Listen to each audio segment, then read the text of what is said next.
కొత్తగా 2,19,610 ఓటర్లను జాబితాలో చేర్చగా మరో 1,17,932 ఓటర్లను తొలగించారు.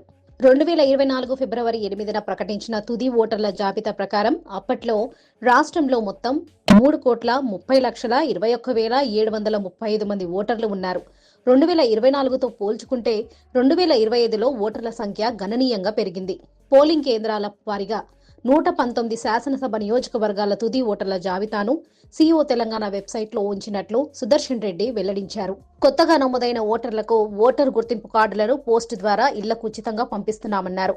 ఓటర్ల నమోదు, వివరాల దిద్దుబాటు నిరంతర ప్రక్రియ అని, ఇందుకోసం కేంద్ర ఎన్నికల సంఘం వెబ్సైట్ లేదా ఓటర్ హెల్ప్ లైన్ యాప్ ద్వారా ఎప్పుడైనా దరఖాస్తు చేసుకోవచ్చని తెలిపారు.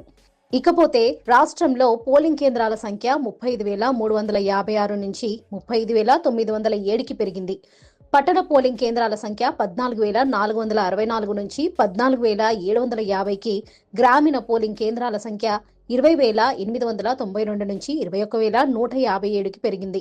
మొత్తంగా 551 పోలింగ్ కేంద్రాలు కొత్తగా ఏర్పాటు కానుండగా అందులో 286 పట్టణ, 265 గ్రామీణ పోలింగ్ కేంద్రాలున్నాయి.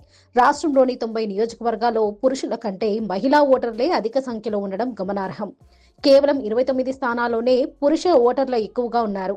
హైదరాబాద్ ఉమ్మడి రంగారెడ్డి జిల్లాలోని నియోజకవర్గాలు మినహాయిస్తే దాదాపు అన్ని చోట్ల మహిళా ఓటర్లే అధిక సంఖ్యలో ఉన్నారు.